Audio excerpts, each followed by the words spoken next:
We will call this meeting to adjournment. Thank you all, and we appreciate you being with us in our new facility.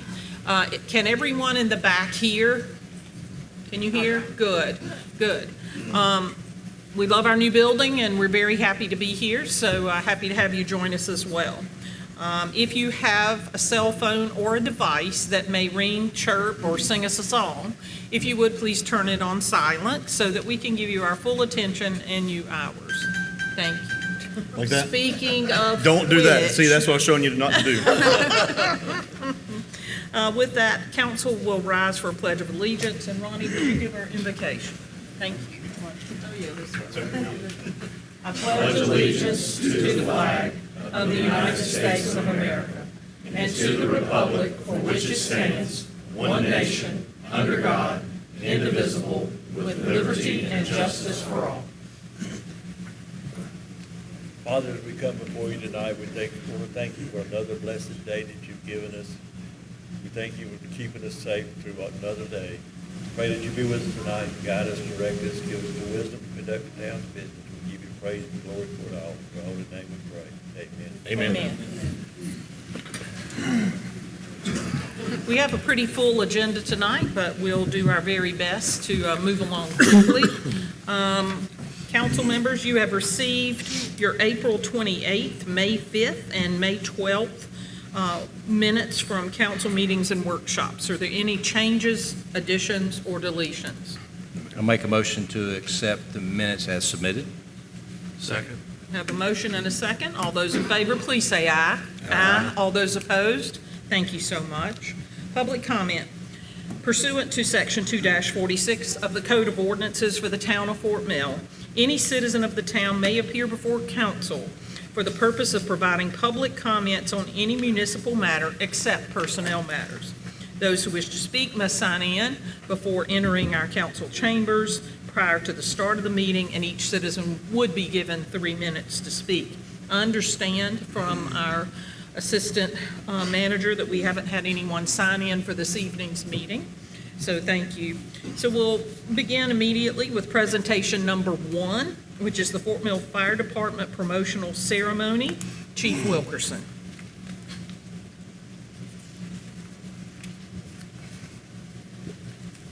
Good evening, Mayor and Council. The fire service is full of traditions, and I'd like to thank the town manager for allowing us to have a new tradition in the fire department by recognizing our recent administrative and operations staff promotions. I look forward to continuing this in July as we bring Engine 3 into service at the end of Recruit Class 10, so you'll see us again here in the near future. I'd like to start by giving you a little background on each position before calling each person up for recognition and badge pinning. We'll start with our Deputy Fire Marshal position. This promotion fulfills an added position in the budget this year. This added position is the affirmation of council's focus on the public safety. This position has the main responsibility of managing the annual commercial occupancy inspections and the fire hydrant maintenance program we have. Annual inspections are critical to ensure that all commercial occupancies remain in good standing with respect to the applicable codes that the state and the town adopts. The daily task of the Fire Marshal's office as a whole helps ensure the public safety as well as responder safety. Many of their tasks go unknown in relation to how they correspond to making buildings safer for their own fellow firefighters. This position and the building inspections are a big element of the overall community risk reduction program the Fire Marshal's office uses to improve the great town that we serve. This position also supports the Fire Marshal with duties in new construction and the excellent public education element that Deputy Fire Marshal Kelly oversees. I look forward to watching Deputy Fire Marshal Wolfram grow and master her new role within the department. The operations staff recognized this evening are supervisory level positions of captain and battalion chief. Each captain participated in a comprehensive written exam and practical evolution exam geared towards showing proficiency during mock emergency incidents. The battalion chief process consisted of 10 essay-based responses and a more in-depth practical evolution geared toward their enhanced responsibilities of the position during emergency incidents. Each captain is assigned to either an engine, ladder, or squad in the frontline supervisor role for his or her assigned crew. Each captain is responsible for ensuring their crew is ready for service each day, responding to the emergency incidents that happen, taking command of various incidents, preparing training reports, written or writing incident reports, conducting the hydrants, maintenance, and along with many other assigned duties. Each captain is where the rubber really does meet the road to ensure the quality service is provided to our citizens. Our shift battalion chiefs are responsible for overseeing the entire daily operation for each shift. When Class 2 graduates in July, they will be responsible for 18 personnel operating on 4 apparatus. On a daily basis, battalion chiefs are responsible for ensuring the daily staffing changes that are needed, ensuring each of the 4 assigned captains achieve their company goals, working on their assigned special projects, and operating as an incident commander on those multi-unit responses, the bigger ones that you might see on TV is a good way to look at it. This is just a very small snapshot of what an operations battalion chief does and the responsibilities they have. We could talk about that for the rest of the evening. Earning the promotion of captain and battalion chief requires diligent attention to details to successfully supervise their fellow firefighters. This occurs not only during the routine daily task, but during emergency incident response. I'll end this part here with a profound statement. Every fire department officer, including each of these captains and battalion chief tonight, are charged with doing everything in their power to ensure everyone goes home the same way they came to work. So, Mayor, if I can have you come up for pictures. And first up, we will have Deputy Fire Marshal Wolfram is being pinned by her new fiance, Zeth. So we'll...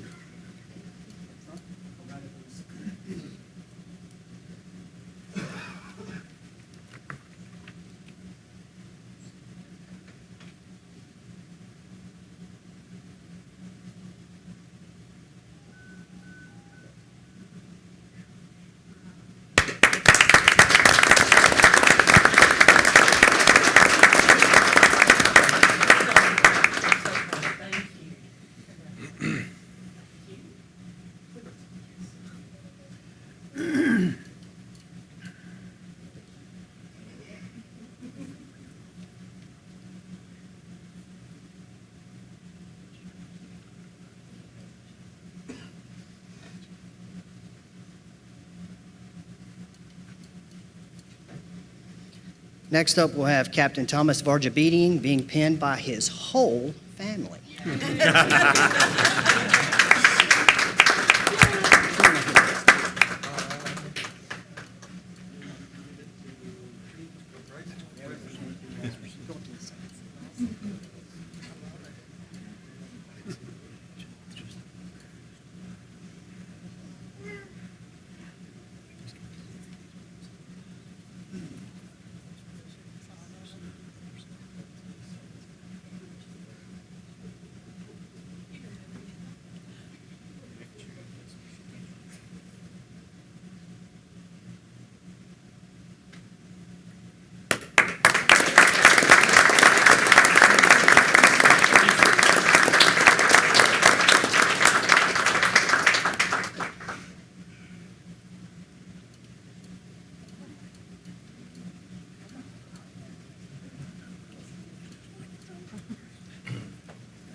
Next up, we'll have Captain Christopher Jones being penned by his wife, Brittany.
Next, we'll have Captain Quentin Harris being penned by his wife, Oriel.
And next, we will have Battalion Chief William Jenkins being penned by his wife, Danielle.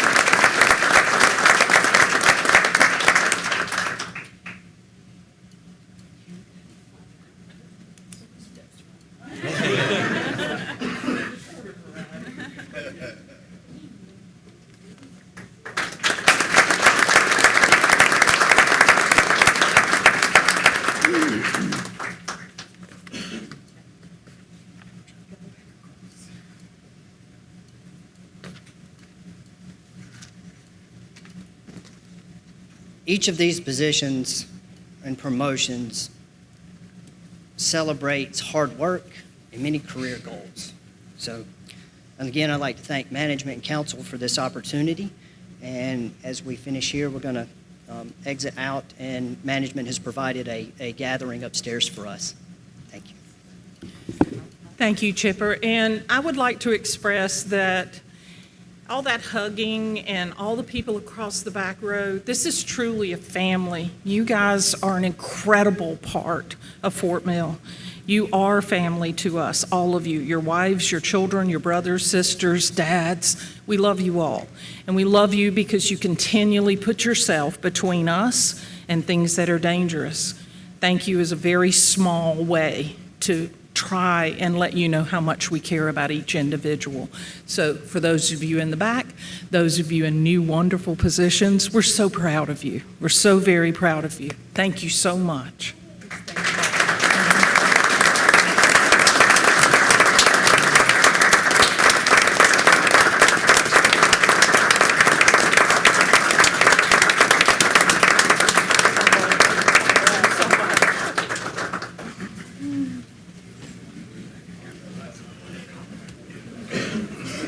That doesn't bring a tear to your eyes. Oh, you're fine. You're fine, darling. Thank you. You're free to go have dinner. Thank you for coming. We can hang out here for a couple hours.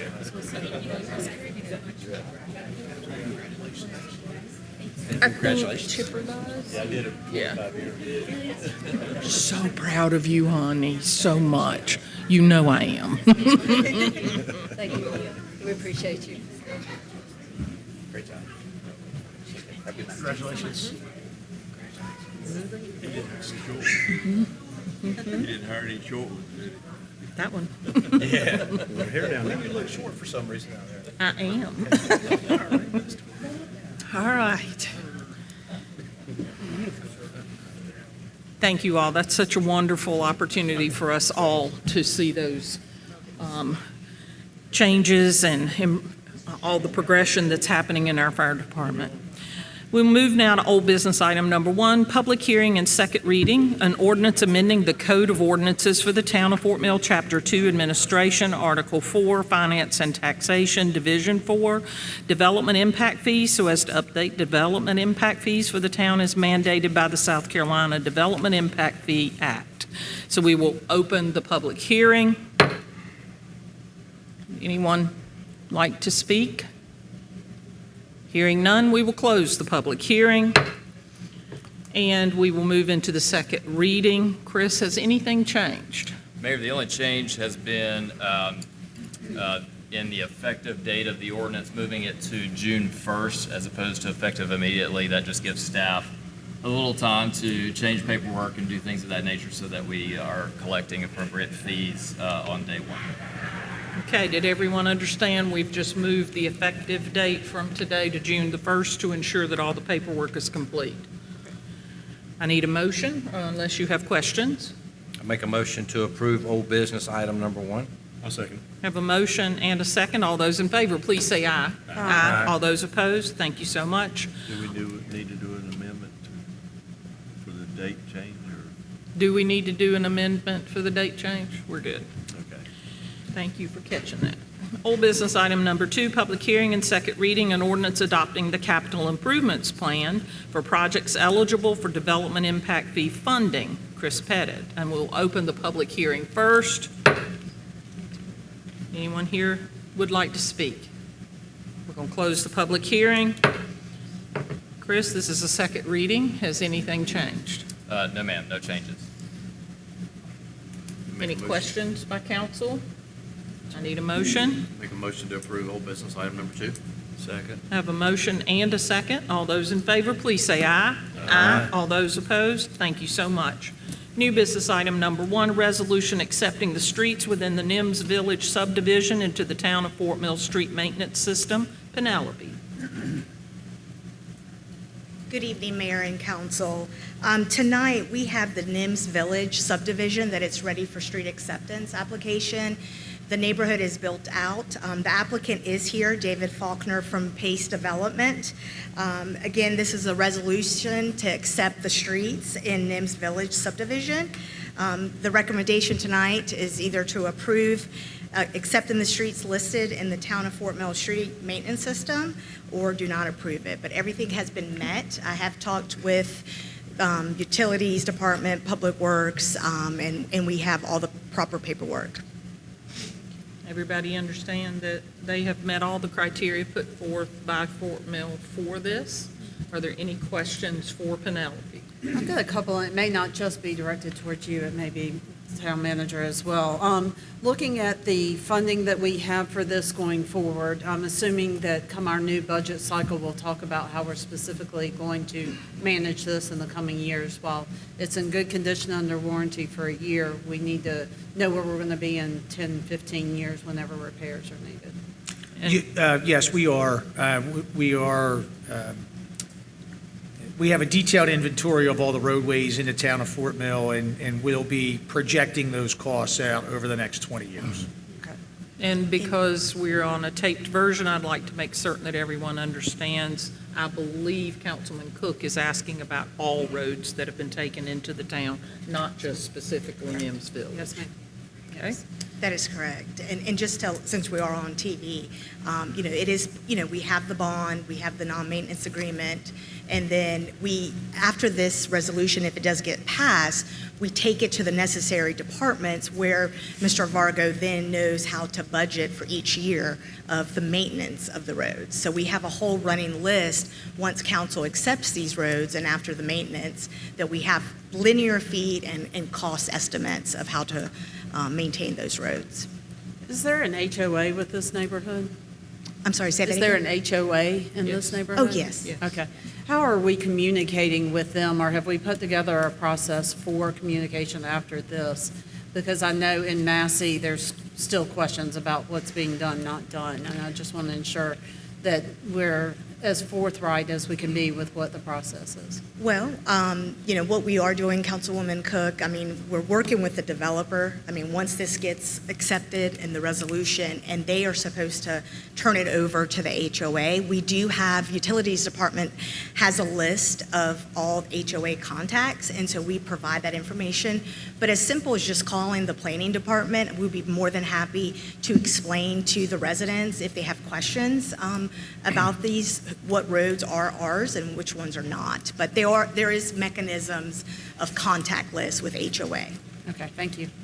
Penelope, there's mention of a maintenance agreement for non-standard pavement and landscape cul-de-sac. So what specialties do they have in this neighborhood? Sure. So it was very minimal. The NIMS Village, there was like some areas of brick pavers near the mailbox kiosk and some open space areas. So part of the non-maintenance agreement that Mr. Faulkner recorded with York County identifies that, and also we're not responsible for street trees. There's none right now in the right-of-way, but we did put that caveat so it is clear, when a resident wants to take down a tree, we have no responsibility for those street trees in this So the neighborhood. HOA would be responsible for that once the Well, developers? it's on private property. There's no street trees. No, but I'm saying, but the pavers and stuff, so who's going to be responsible for that? It will be the HOA. Okay, yeah, And 'cause that- the and developer that- usually winds up and moves on, and HOA, I just want to make sure it was Yeah. clear where. It's recorded with York County and that Gotcha. document with the exhibit showing exactly what items are the nice brick pavers that the HOA is responsible, not the town. Good, thank you. And for clarity, because again, we're on tape, the town is accepting roadways that meet the town's standards and criteria. We are not accepting trees or brick pavers or anything else. We are Landscape accepting cul-de-sacs. only Yeah. the street, correct? That's correct. Thank you. Any further questions? Hearing none, do I have a motion? I'll make a motion to approve new business item number 1. Thank you. Second. Thank you. All those in favor, we have a motion and a second. All those in favor, please say aye. Aye. All those opposed, thank you. New business item number 2, an ordinance establishing a temporary moratorium on the acceptance and processing of applications for rezoning or annexation of new residential developments. This is a new business item. Chris Pettit will help us through that. Thank you, Mayor. As you mentioned, the purpose of this ordinance is for council's consideration to put a temporary moratorium, or just generally pause is another way to say that, on the acceptance of applications for rezoning or annexation that include any residential component. The way the ordinance is written, this would go through December 31st of this year, so through the end of the year. The intent with this is to give staff time to complete our new comprehensive planning process, our new downtown master plan process, as well as our Parks and Recreation Master Plan. And all those plans serve as the foundation for our future land use decisions. So this moratorium or pause would ensure that no new residential developments are proposed that would conflict with the goals and the future vision of the town. And with that, I'm happy to answer any questions you may have on this.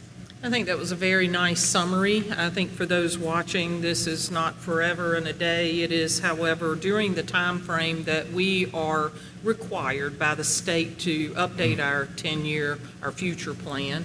It allows us to do that in a proper fashion without competing applications for new. As we look at future areas where that's appropriate and what fits with the future of Fort Mill. I think it's absolutely something we can do, and we'd like to make that as comprehensive a process as possible. So any questions, comments? Mr. Pettit, can you talk a little bit about the exemptions that are part of this for us, please? Sure. So things that would be exempt would be applications for rezoning or annexation that are completely non-residential in nature, so they don't have any residential dwelling units included, so that's commercial developments, institutional type things like schools, that sort of thing. Any residential development that has already gone through the appropriate process and received entitlement or approvals through council, this does not have any impact on those. So subdivisions that are already under construction, you will still see those under construction because they've already gone through the entire process and received approval. So this is really a pause on any new applications to bring something forward that is new, not anything that's existing or already approved. And the third exemption would be any amendment to an existing approval that's not increasing the number of dwelling units. So it may be changing or decreasing the number of dwelling units. So this is not stopping anyone from doing that on an annexation or on a rezoning application.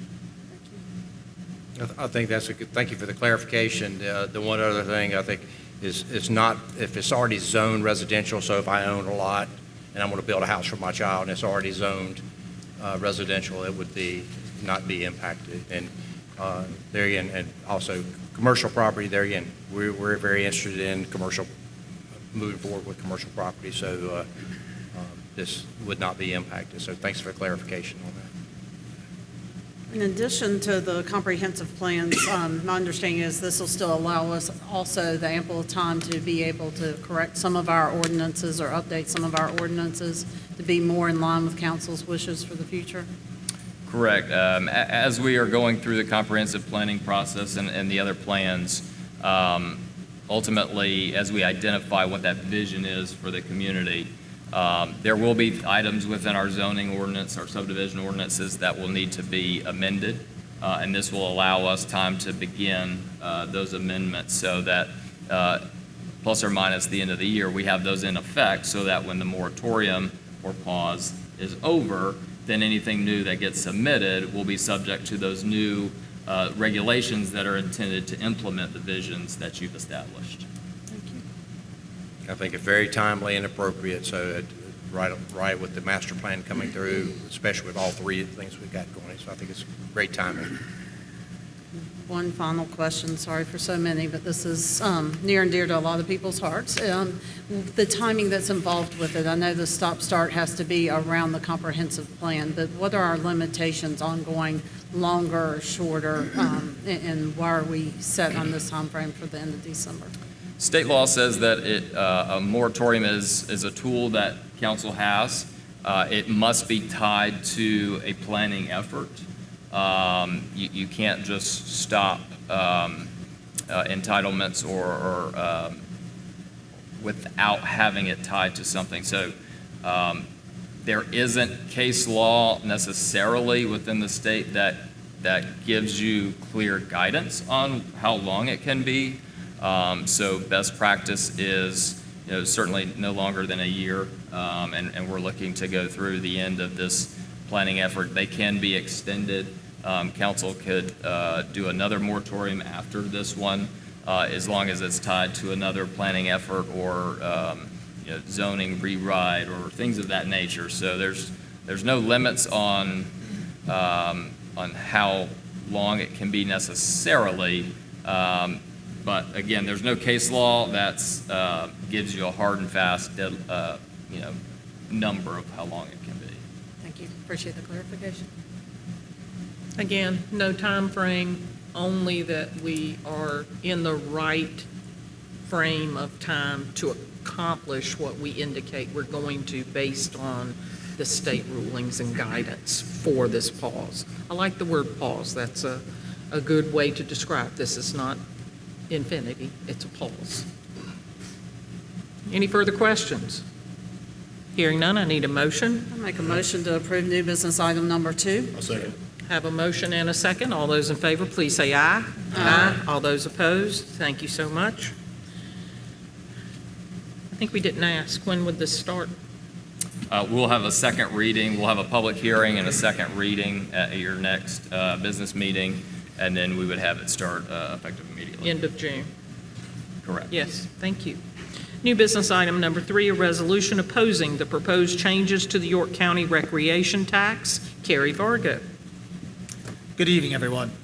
Before council this evening is a resolution opposing the proposed changes to the York County recreation tax.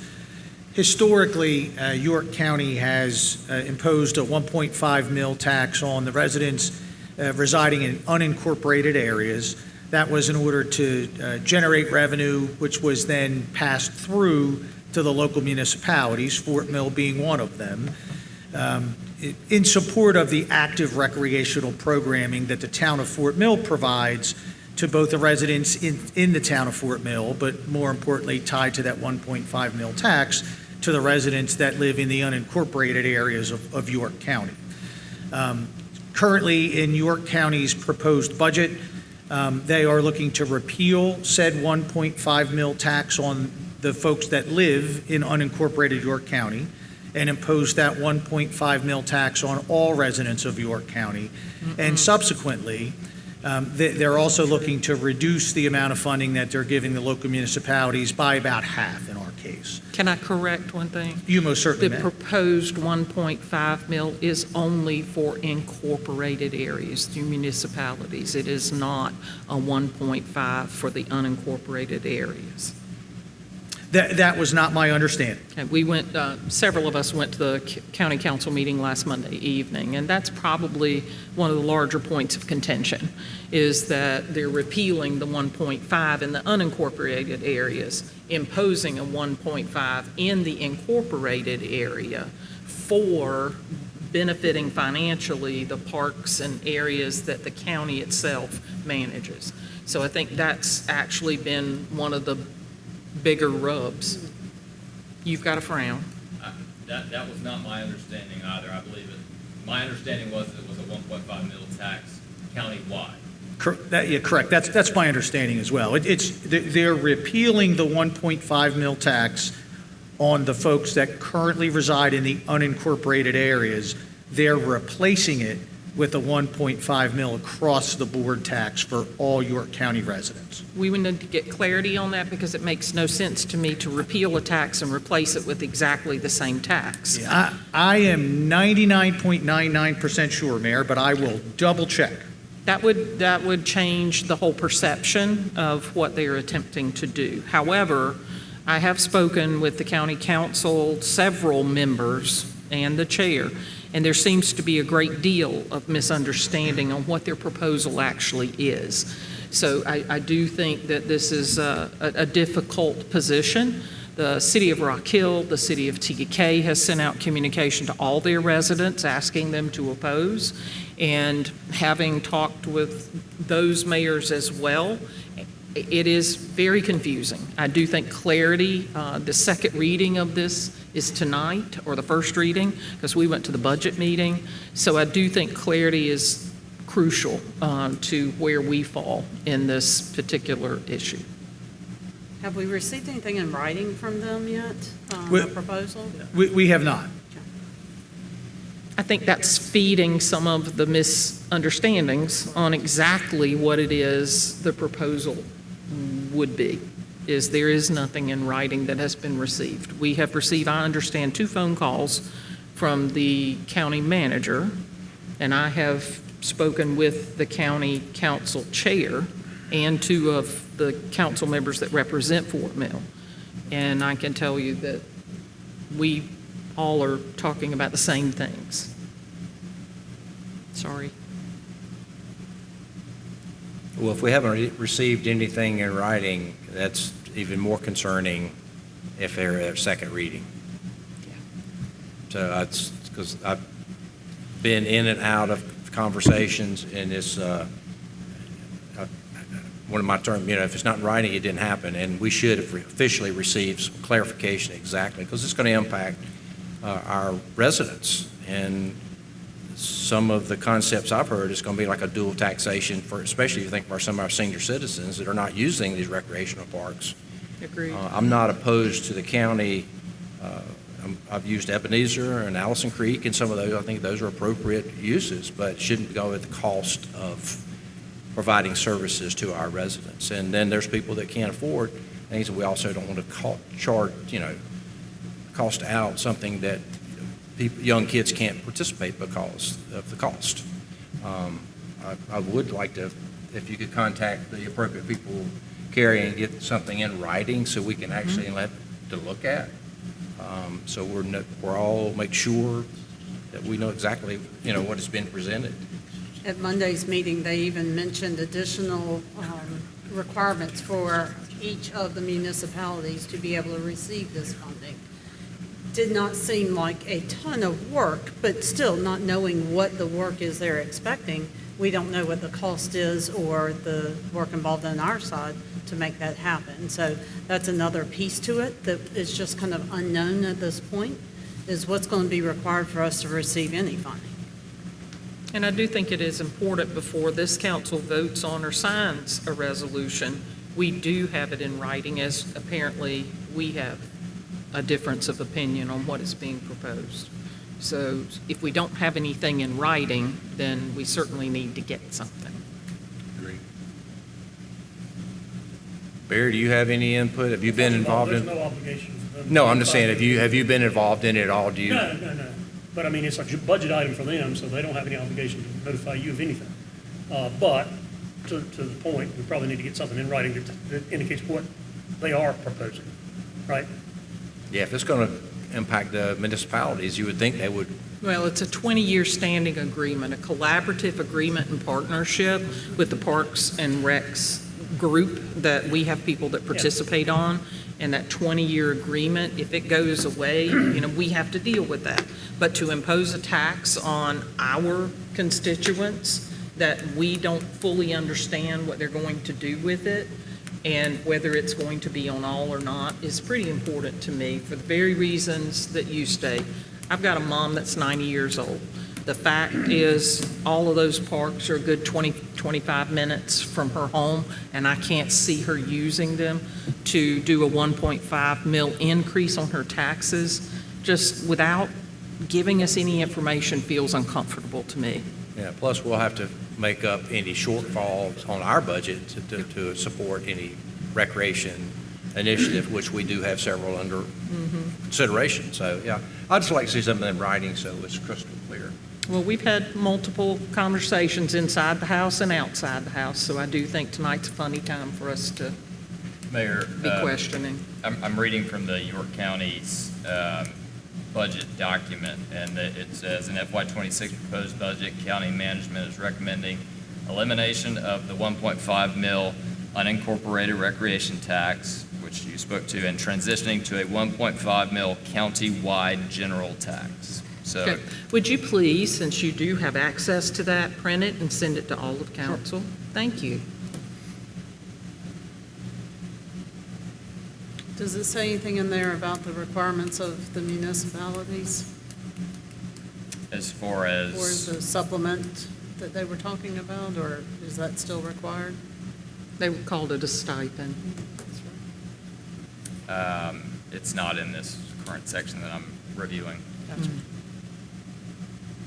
Yeah, I'd like to see what's our how it's going to impact us and how that would be tracked or whatever. Yeah. Yeah, so administratively, my understanding is we'll have to provide data based on registration, which we have.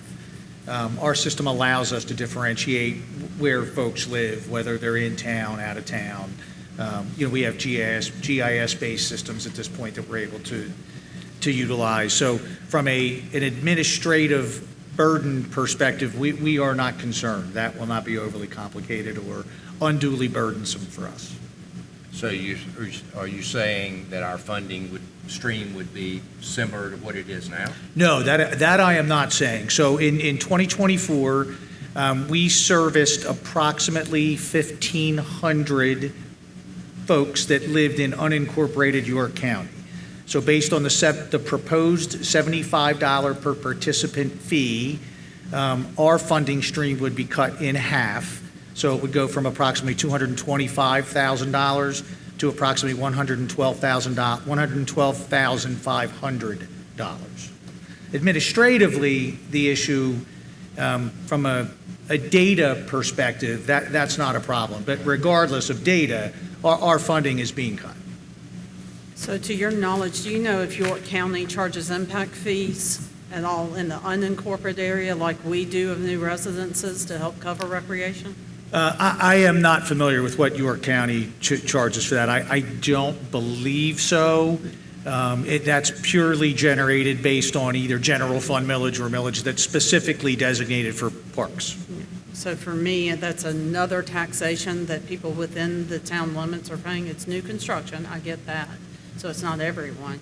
But that's helping to fund the parks that we have or that we need to be able to handle this growth. So now, not only are we going to be paying for the purchase of the property, the operations of it, the insurance for it, and they're cutting half of our funding for it. So I still feel like it's something that needs further discussions, just because when I look at what we're putting into it and then they're taking away money from us and they're not doing projects north of the river that we really access, then there's, it's not necessarily we're all at the same playing field. That's what I was going to say. No pun intended. We're not And- aware of any projects that the county would be doing for Park and No. Recreation No, in our Fort Mill area at all. no. Completely disproportionate to the south part. There's one county park on this side of the river, and that's Nivens Lake Land. And that's which one, Mayor? Couldn't hear you. Nivens Lake, which belonged to Duke Power until Right. not that long ago. Right. So, as we seem to have differing opinions on what the information is and should be, I would ask for someone to consider deferring this. That's what I because would- I will I'll not suggest. sign a resolution that I Agreed. don't know the information. So we can see in to. what Mr. Pettit has presented and maybe get a little more clarification on. I think that's appropriate. I'll make a motion that we defer new business item number 3 to our next business meeting dated. I'll second. We have a motion to defer and a second. All those in favor, please say aye. Aye. All those opposed, thank you. New business item number 4, an ordinance amending the budget for the town of Fort Mill, South Carolina for the fiscal year beginning October the 1 of '24 and ending September 30th of '25. Amendment number 25-14. Eric Davis. Thank you. Good evening, Mayor, Council. The proposed budget amendment before you is required in order to complete the renovations to the town hall facility that we're currently in. This amendment will appropriate $6 million from our general fund balance, and will transfer these funds to the Capital Projects Fund. You will notice that $350,000 will be earmarked for 123 North White Street. If you'll recall, the town was unable to use some of the excess debt proceeds for that building due to public-private uses and standards with regards to taxes on the debt issuance. This is the first reading of the ordinance amendment, and the second reading is scheduled for June 16th. And I'll be happy to answer any questions that the council may have. Council? Do we have, are we pretty confident this is going to be wrap up the renovations that are needed for both buildings? For Town Hall, yes. We have received preliminary cost estimates from our general contractor, and we're confident that this should do that.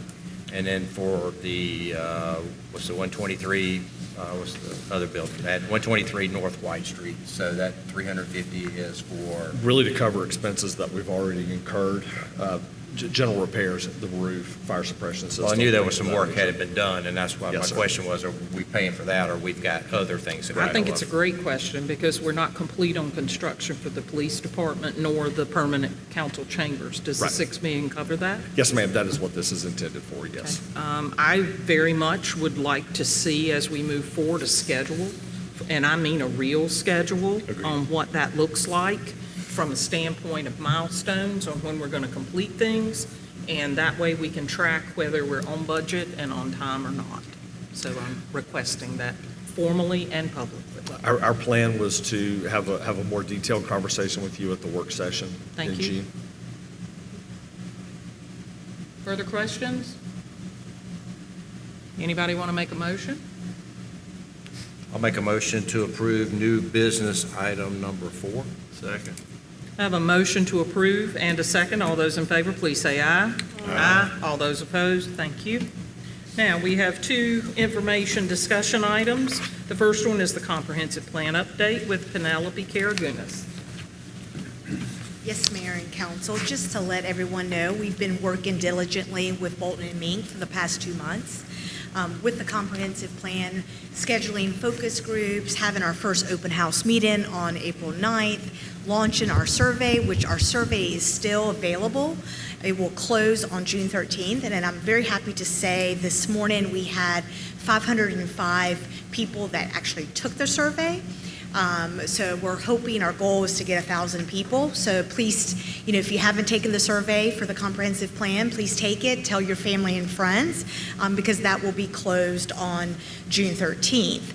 The second open house meeting we will have on June 11th. It's a drop-in style meeting from 4:30 to 7 o'clock, and it's going to be at Fort Mill Elementary School. So please come out there and see the updates of what has happened with Bolton and Mink with our consultant. All right, I think it's appropriate to also ask, since we are being videotaped, that everyone go to the Fort Mill website and take the survey. We need to have people take the survey so that we can judge their opinions and their input as we make the structure of this plan fit the needs of Fort Mill.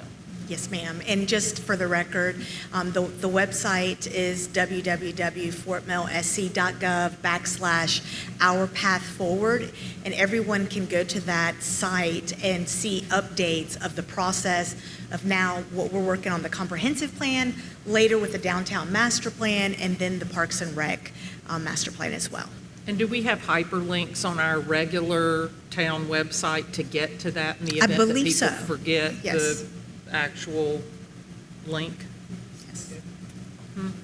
Okay, thank you. Uh-huh.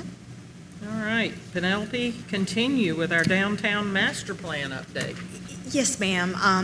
We're getting ready after this, in June, to start with our downtown master plan. We're selecting by the recommendations of council, the steering committee, and we will be having public hearing type of engagement the week of July 15th through the 17th. But just wanted to let you know we're still on schedule, and just to let the citizens know that it's we're working on the comp plan, but we're also doing the downtown master plan, and that's very exciting because typically people get very excited about downtown master plans, and so we just cannot wait to work with Bolton and Mink with these committees and to have hands-on and an open house type of meeting. And we will be doing another survey just specifically for the downtown. So that launch for that survey will be from June 11th through July 18th. But again, I will have it on the website with a link, and we're also advertising with social media, just trying to get the word out. Any Yeah. questions? So if we talk to like any of the, like WRHI or any of the local radio stations, because I think our TV channel's been broken for a while. Yes. So I think the more we get it out, the better it would be. I know you want to get as many people, because it's a good opportunity for people to really have Yeah. a chance to put that in, so that. I'll pitch it Wednesday. That's what I was thinking of, and it Interview. might be get them to, But why maybe is our- buy some advertising on there. Yeah, why is our TV channel broken? Mayor, I don't know that to answer that question right now. Okay, I would like to assign Carrie. Would you please get staff to I was going to determine what's assign wrong? that to Dr. Burnett. Okay. Well, I can answer the question. Would you please Yeah. get on why it's broken and get it fixed? Yeah. Thank you, I appreciate it. I'd also like to point out, we have pitched it to WRHI and the local newspapers as well. Well, I'm just thinking, we could probably buy some advertisement on something like WRI, because I think people that know about it want to respond, but I know that it's out on X and some of the social media. I think I've seen it out there, but And we anyway, did. the broader we can send it out, the better it's going to be. The more Yes, and I do response want to we have. recognize also In Spring Close Greenway. Right. They helped us. There was a newsletter that went out. They had over 80,000 people that are signed up to that email newsletter, and that has been sent out. I think that was the uptick, because last week we had 200 people that actually did the survey, and this morning was 505. Something else that we did a little bit step beyond, we're going out, boots on the ground. I had my planner go out to all the businesses. And I had one employee today, they went to go get a haircut at Hair Clips, and they saw the actual QR code. So it's out there. We're trying to get all walks of life be able to have an opportunity to voice their opinion. And the school district as well, I'd like to thank them for helping me, taking it to their email serve for their parents and then the teachers as well. Well, I saw a recent documentary about pole sitters, so I'm thinking maybe we get the town manager to sit on a pole and until they get so many signatures. That was, it was in the 20s and 30s. It was a big thing. I saw read a documentary. I'll second that. There you go. So I'm open. We're open to suggestions to get that number up there. So It might be worth paying some social media advertising, just to boost, Yep. get a boost on Agreed. social media. 'Cause I know I get a lot of ads. It'd be nice to have something that means something to people, to get them out there to do that. I just took a quick look on our website, and we've had some more timely things that have kind of bubbled to the top, but there is a tab to click on View More News, and then it is on there about on Our Path launches, Our Path Forward project, and there is a hot link in there, so it's not front and center. I think whatever, we just need to get it out to other people. That social media is a great one, but not everybody's on social media, and that's what I thought about WRHI. That'd be a good conversation to have. Maybe even the Rotary or churches or other organizations, scouts. Scouts Sure. want to be involved. Sure. Yeah, that could be good. part of earning a government badge, maybe. And we will be at the farmer's market as well to have an opportunity to have that QR code, as well as we sent it to all the HOAs for all the residents to be able to have an opportunity to look at that. I think Mr. Vargo sitting on a pole would definitely get us some press. I'm sorry, I can't hear you. I said, I think Mr. Vargo sitting on a pole would definitely give us some press. Apparently trying to get me on a pole. Okay. I do think it's important to also note that while we're employing our very best efforts with partnerships, and we do have many excellent partnerships that are helping us, we've also brought people in, and we are canvassing. We've already had one public meeting. We're having another one. There's no excuse for not getting your voice heard on the things in the comprehensive plan. That is correct, Mayor. 505 people out of 36,000 is not a good About number. how many so- people vote. Yeah, exactly. Yeah, it's also interesting to note the consultant during our workshop brought up the fact of combining these plans together at the same time. The level of scale that we're able to do and the more in-depth project that we'll get because of combining them all. So kudos to you guys for bringing that to us as an option. Yeah. To be more efficient with our time and the efforts that we're putting together.